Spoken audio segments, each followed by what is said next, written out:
February 13, 1945, Dresden, Germany. It was a Tuesday evening when the sirens began to wail, not the hurried, panicked call of a short alert, but the long, rolling howl that said they are coming. The city of Dresden, known as the Florence on the Elbe, lay draped in darkness. Street lamps had been extinguished for years, their glass eyes painted black. Only the faint shimmer of snow on the rooftops reflected the moonlight. In the basement of a home on Johannstadt, 16-year-old Anneliese Schmidt held her mother's hand, listening to the distant hum that had haunted their nights since the war began. But this sound was different. It was deeper, like thunder growing beneath the earth. At 10:03 p.m., the first wave arrived. 244 Lancaster bombers from the Royal Air Force crossed the Elbe in perfect formation, their bays filled with incendiaries and high explosives. They were followed minutes later by the Pathfinder units, dropping target indicators, clusters of bright magnesium flares that turned the night sky into a false dawn. From the ground, it looked almost beautiful. People came out of shelters, thinking the attack was elsewhere. They gazed up at the drifting lights, unaware that they were standing in the center of the crosshairs. Then the bombs fell. The first explosions tore open the old quarter, the Altstadt, shattering windows in the Swinger Palace, igniting the market square, and ripping through the tram lines. Shockwaves rippled through the narrow streets, flinging debris like knives. Within seconds, entire buildings folded inward. The roofs of Baroque homes, heavy with centuries of craftsmanship, collapsed under the force. Anneliese and her mother were thrown to the ground as their shelter's ceiling cracked. The air filled with choking dust and the stench of burning timber. When they emerged minutes later, the street they had known all their lives was gone. The bakery across the corner, gone. The church bell tower split open, flames curling up its spine. The air itself seemed to shimmer with heat. Over the next 20 minutes, 500 tons of bombs fell on Dresden. Then came silence. Brief, deceptive. People crawled out of shelters, dragging the injured, searching for missing children. The night glowed red. Smoke rolled across the river like a tide. Firefighters tried to pump water from the Elbe, but the hoses had melted. Somewhere near the train station, a tram still burned, its iron frame glowing white-hot. At 1:23 a.m., the second wave arrived. The RAF had timed it precisely to strike when rescue workers were in the open. 500 more Lancasters appeared above the smoke, guided by the fires below. They dropped $650,000 incendiary bombs into the heart of the city. What followed defied comprehension. The fires from the first raid merged with the new ones, creating a firestorm, an inferno so vast that it consumed its own oxygen. Winds of over 250 kilometers per hour roared through the streets, sucking people into the flames. Those who ran suffocated in the shelters as air was pulled out by the heat. Eyewitnesses later said the sound was like 1,000 freight trains rushing through hell. Anneliese and her mother tried to run toward the Elbe, but the air itself burned. The soles of their shoes softened on the cobblestones. The wind tore at their clothes. The city, the museums, the libraries. The porcelain workshops vanished beneath sheets of fire. Glass melted in windows. Asphalt bubbled. Bodies turned to ash in seconds. By dawn, the skyline was gone. The Frauenkirche stood as a blackened skeleton, its great dome cracked open like an egg. In the park near the Zwinger, the snow that had fallen hours earlier had turned gray with soot and bone dust. Anneliese was found the next morning by a rescue team from the Technische Nothilfe. Her mother lay beside her, her face unrecognizable, her hand still clutching a fragment of rosary beads. The first light of February 14th fell on what was no longer a city. but a landscape of smoke, ruin, and silence. The kind of silence that follows when every living thing has screamed its last. Morning broke over Dresden like a sick joke. The sky, once cobalt and serene, now dimmed beneath a pall of ash. The smell of burning flesh clung to the wind, thick and sweet, impossible to escape. The city had ceased to exist, not just in form, but in soul. Every street was a corridor of corpses. Some sat upright, fused to benches, their faces frozen in the act of breathing. Others lay in tangled shapes, mothers shielding children, soldiers still clutching rifles that had melted in their grip.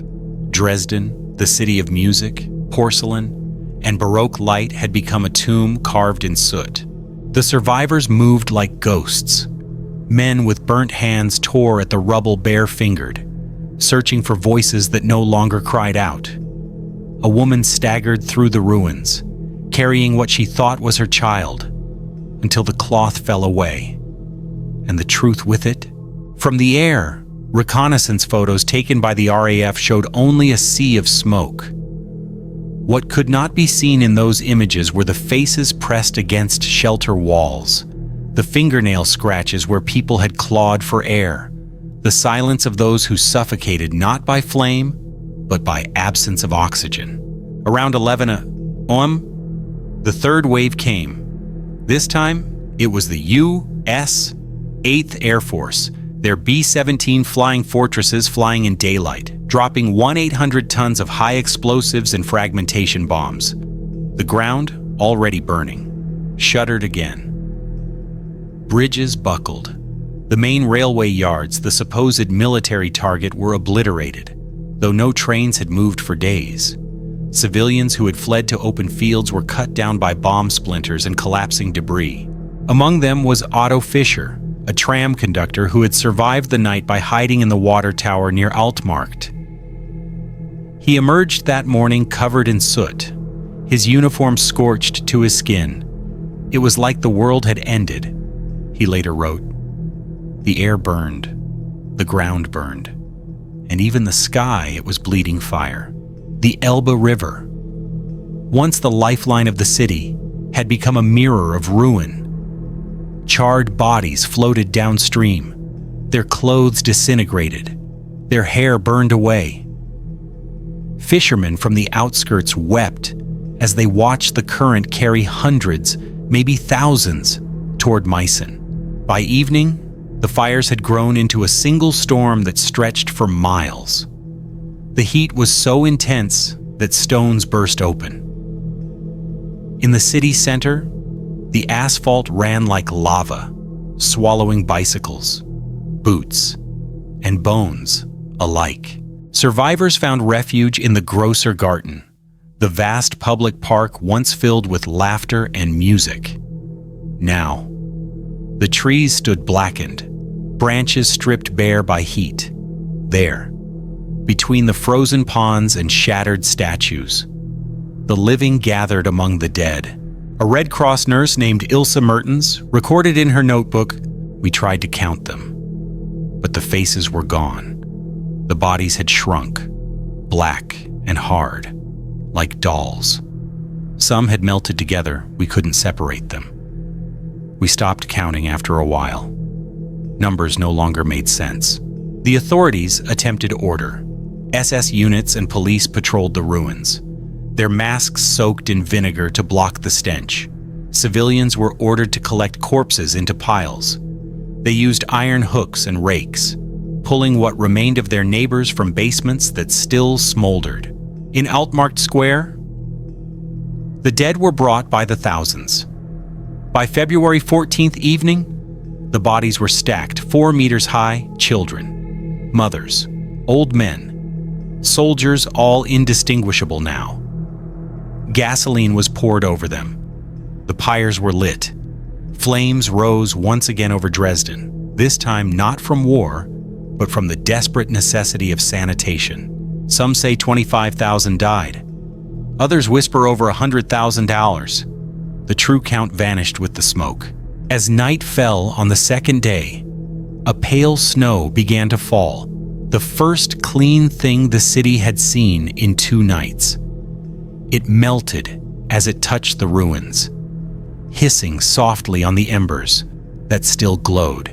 Anneliese Schmidt, wrapped in a torn blanket, watched from the edge of the Elbe. Her eyes reflected the pyres, but she didn't cry.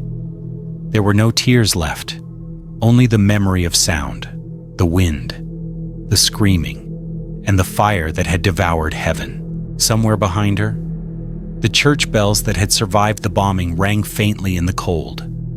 Their echoes carried across the dead city, trembling like a requiem for everything that once was Dresden. February 15th, 1945. The third morning dawned gray, its light falling through a haze of smoke and cinder dust.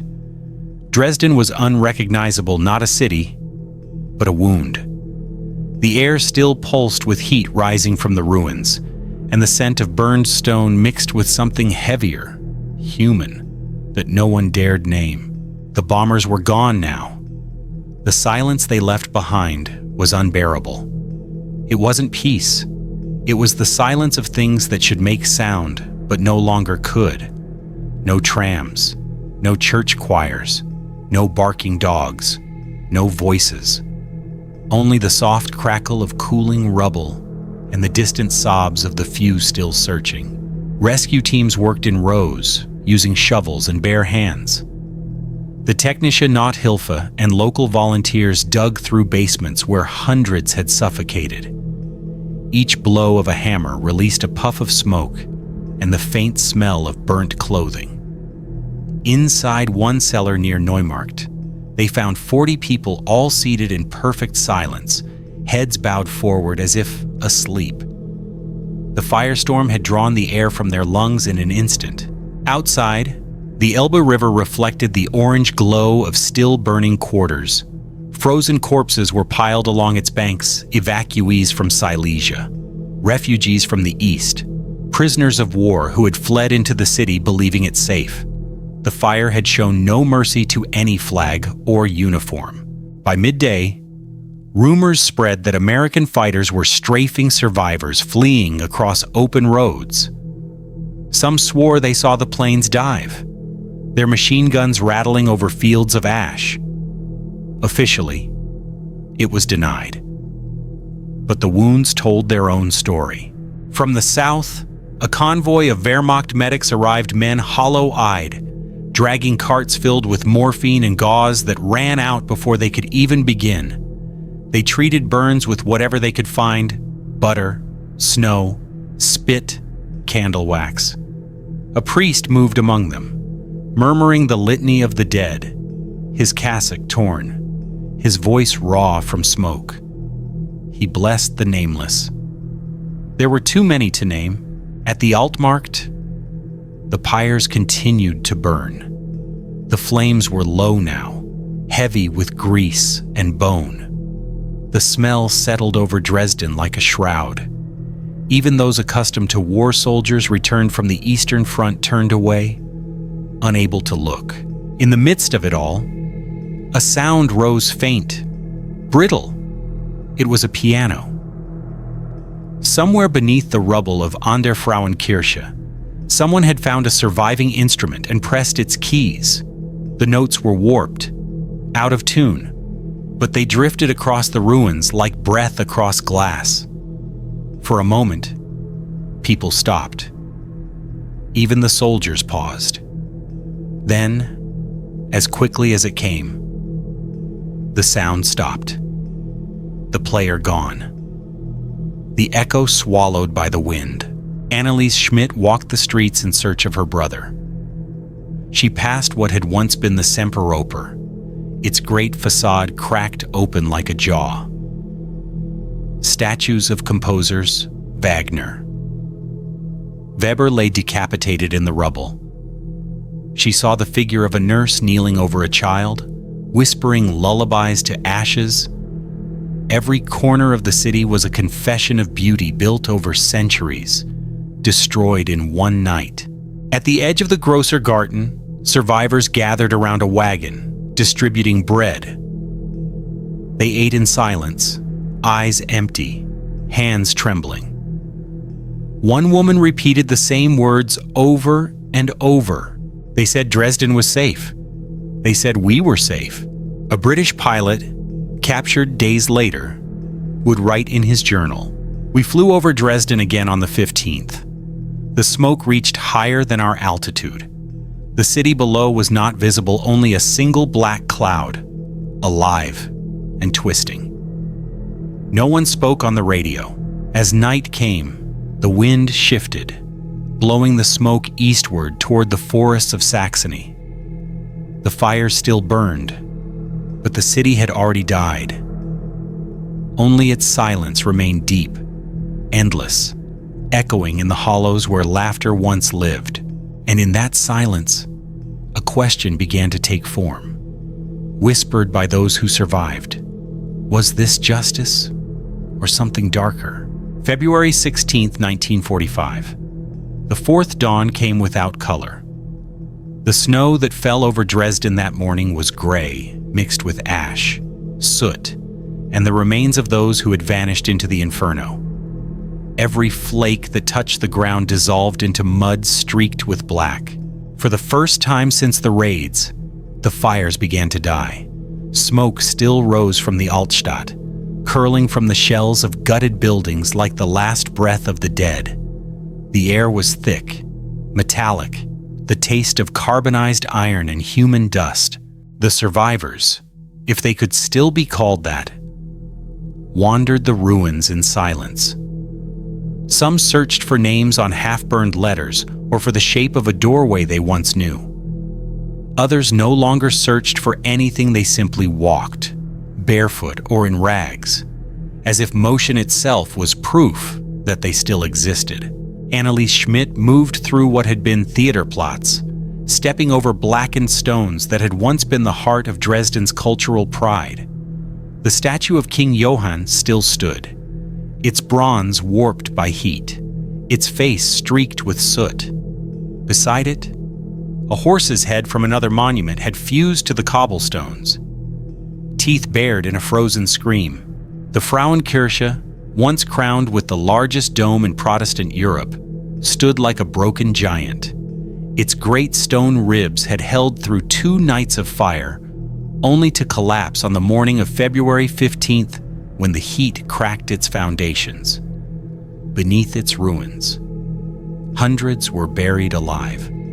From a distance, it looked as though the earth itself had swallowed them whole. Teams of prisoners of war and civilians worked day and night, clearing streets under the watch of armed guards.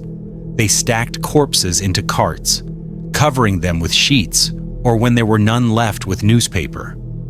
Horses refused to pull the wagons, snorting and trembling at the smell. Dogs, released by owners who had fled or died, roamed the ruins in packs, howling through the nights. From the northern districts came the refugees, thousands of women, children, and old men from Silesia, fleeing the Soviet advance. They had sought sanctuary in Dresden. What they found instead was hell. They now camped in the open, using burned doors and furniture as shelter. The Red Cross tents overflowed with the wounded. Most bore burns so severe that flesh hung in ribbons. There was little medicine left. Doctors amputated limbs with kitchen knives sterilized in candle flame. Among them, Ilse Mertens, the nurse who had written her name in blood and soot on the pages of her notebook, continued her work. She could no longer tell the living from the dying. Their eyes, she wrote, had all become the same, like glass. As the days passed, soldiers of the Wehrmacht began to bury the dead in mass graves beyond the city walls. In Heidefriedhof, row upon row of nameless trenches were dug. Each grave held hundreds. The priests stopped giving last rites. There was no time. A wooden cross was hammered into the ground for each pit, marked only with a number. On the 17th, the first journalists arrived, German war correspondents sent by Goebbels' ministry to photograph the devastation. They were told to document Allied terror bombing. to use Dresden as propaganda. But even they were shaken into silence. The images they captured were never shown in full. The censors deemed them too disturbing for morale. At night, the wind blew through the hollow windows of the Zwinger Palace, creating a low, moaning sound that people mistook for voices.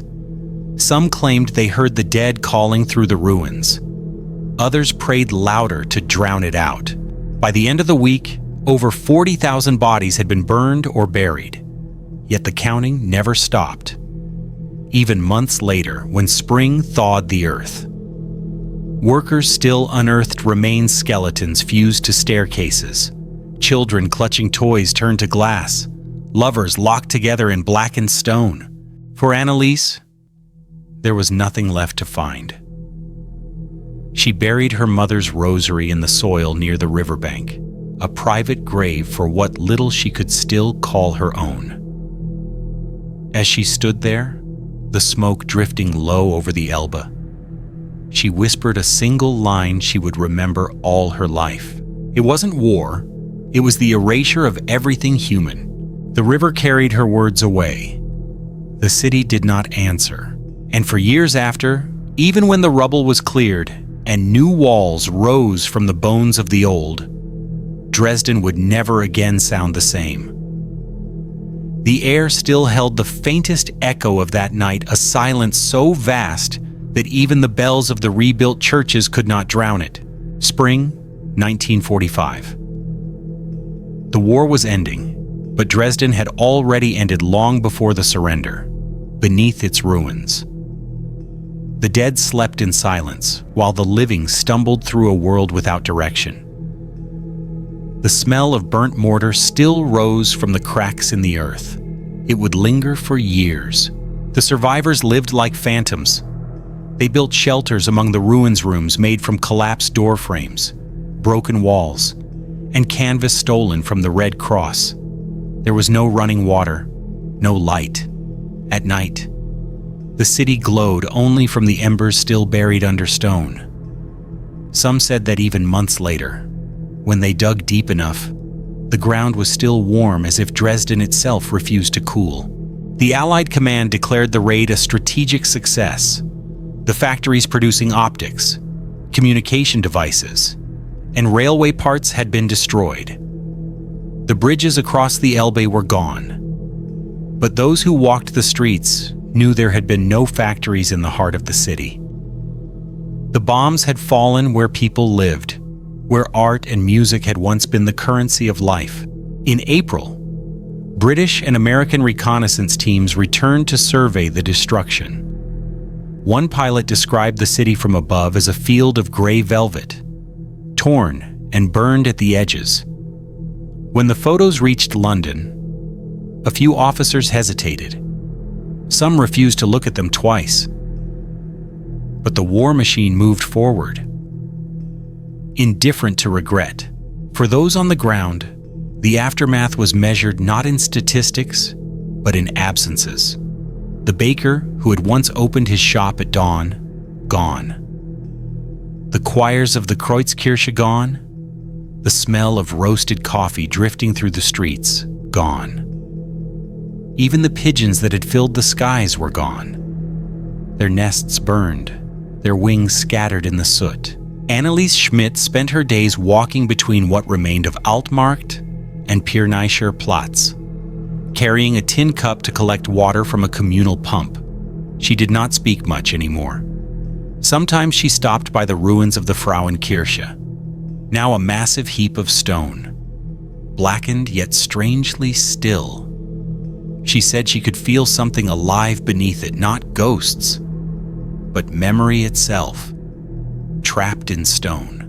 One afternoon, as she waited by the pump, she met a man, Heinrich Bauer, a cellist from the Semperoper Orchestra. His hands were burned, fingers stiff and swollen, yet he still carried his instrument, its neck broken clean in two. He told her he had survived by hiding beneath the stage during the bombing. When he emerged, the opera house was gone, but the cello, miraculously, had not burned. They sat together as he ran his ruined fingers over the strings, producing not music, but something close, a trembling hum that seemed to fill the silence around them. "If we stop playing," he said, "then Dresden truly dies." That night, a small group gathered in the ruins of the Zwinger courtyard. A soldier brought a violin. A woman hummed an old hymn. There was no audience, only the wind, the rubble, and the memory of what music once meant. It was not a concert, not even a performance. It was survival sound against the void. When the Soviet troops entered Dresden weeks later, they found no resistance. The city was too broken to fight. The soldiers walked among the ruins in awe. One officer wrote in his diary, "It was like walking into the mouth of history, silent, burned, but still alive." They distributed food, patched roofs, and erected flags. But even victory could not disguise the truth. Dresden was a grave that breathed. Every shovel of earth, every wall rebuilt, unearthed another secret. By summer, cholera broke out. The melted pipes had poisoned the water supply. Hundreds more died quietly, unnamed, their bodies buried hastily between ruins that already held thousands. Yet somehow, life persisted. Babies were born among the ashes. Flowers began to grow in the cracks of blackened stone. Anneliese and Heinrich planted one beneath the shell of the Frauenkirche, a white carnation. "For the ones who didn't get graves," she said. He nodded, unable to answer. Years later, when the rubble was finally cleared and the city began to rebuild, the stone of the Frauenkirche was left untouched, not as defiance, but as memory. It would remain a ruin for nearly half a century, a monument to silence itself. Every generation that passed tried to give Dresden back its breath, but the air there still carries that night. In the ringing of the bells, in the wind that crosses the Elbe, in the hush that falls before the rain, the city still remembers what it means to burn. A year after the flames, the seasons had returned, but time in Dresden moved differently, now slower, heavier, as if the air itself still carried the weight of the dead. The Elbe flowed again, clear but quiet, its surface reflecting a skyline of absence. The new dawns brought no comfort, only light falling on things that would never be whole again. The people rebuilt, but not from hope, from habit. They sifted through rubble for bricks, each one blackened and brittle. Every wall that rose carried the fingerprints of ghosts. Women, the Trümmer Frauen, rubble women worked from sunrise to dusk, forming lines that passed stone hand to hand.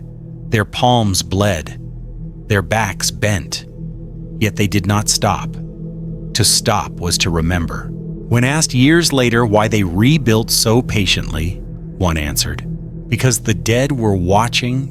In those first months, the city's center remained a forbidden zone, a place of twisted iron and gas leaks, littered with unexploded ordnance. Soviet engineers cleared the streets while German civilians followed, burying what the bombs had left behind. Each morning began the same way: a whistle, a thud, and silence. The sound of another mine detonated, another piece of hell unearthed. The Altmarkt was unrecognizable. The once vibrant square had become a plain of black dust, even when the fires had long gone cold. A faint smoke still rose from its cracks. The ground, heated beyond comprehension during the firestorm, had fused into glass, in some places smooth, dark, and strangely beautiful. Locals called it the city's skin. In a temporary hospital erected near Strehlen, Ilse Mertens, the nurse who had survived the raids, continued her service under Soviet supervision. She spoke little now, her hair streaked white at 30. The screams she had once heard nightly were gone, but she confessed to hearing another sound, the echo of a wind that never stopped, like the breath of the city itself. At night, she wrote, you can hear it move through the ruins, like someone whispering your name. By 1947, the first attempts to document the destruction began. Teams of architects and historians measured the ruins stone by stone, sketching what once was. The scale defied comprehension. Over 6.5 square kilometers of the city center gone. Photographs were taken, but few were published. The new East German government wished to look forward, not back. Dresden was to be reborn as a socialist phoenix. Not a cemetery of Europe's conscience, but the survivors, the ones who had seen the fire, never called it that. They called it what it was, Die Totenstadt, the city of the dead. Anneliese Schmidt lived in one of the barracks on the outskirts of town, near Plauen. She worked sorting bricks. Her hands were calloused and gray from mortar dust. Her hair cut short like most women of the ruins. Every day she passed the crater where the Frauenkirche once stood, a heap of stones, blackened but untouched, fenced off with a simple sign, ruin, preserved as memorial. She would stop there, always in the same place, to place a single flower, whatever she could find growing near the rubble. Sometimes violets, sometimes weeds. It didn't matter. One afternoon, Heinrich Bauer came back. He had left months earlier, traveling through Leipzig with a Soviet permit to join an orchestra. His hands had never fully healed, but he carried a new cello, a gift from another musician who had lost his own family in the fire. He played for her there, among the stones. A single melody, Bach's cello suite, Nostummer 5 in C minor, slow, trembling, broken, yet pure. The notes echoed through the ruins, bouncing off shattered walls. People stopped to listen, workers, soldiers, children. For the first time in a long time, Dresden made sound again. Not the scream of bombs, not the roar of fire, but music. When he finished, Anneliese whispered, "Do you think they can hear it?" He didn't answer. He didn't need to. Years later, when the world began to argue, when historians debated whether Dresden was justified or excessive, military or moral, she said nothing. She had lived through both sides of silence, because in Dresden, memory was not an idea. It was the air, the ground, the eyes of every child born after. And when the Frauenkirche was finally rebuilt in 2005, 5 stone by stone using the original blackened blocks, one section of its dome remained darker than the rest, a scar in the sandstone that the builders refused to erase. They called it the memory stone. Today, when the bells ring over the Elbe, their sound carries something beneath it, a tone too low for most to hear. But those who stand still, who listen long enough, swear it's there. The sound of a city that once drowned in fire and learned to breathe again, softly, through its ghosts. Between February 13th and 15th, 1945, Dresden ceased to exist as a functioning city. Official counts estimate approximately 25,000 deaths, though other sources claim as many as $135,000, a number lost in propaganda, ash, and denial. 900 tons of explosives and incendiaries were dropped by the RAF and USF. Temperatures reached over 1500 degrees, enough to melt glass and fuse bone. The bombing of Dresden remains one of the most disputed acts of the Second World War, seen by some as military necessity, by others as an atrocity masked by victory. The survivors called it simply the night the world burned. In the decades that followed, Dresden rebuilt, its streets are clean, its skyline restored, its river calm, but the soil beneath still carries traces of phosphorus, and every spring, when the thaw comes, shards of melted porcelain still rise to the surface. They say memory never dies. It only waits beneath layers of time.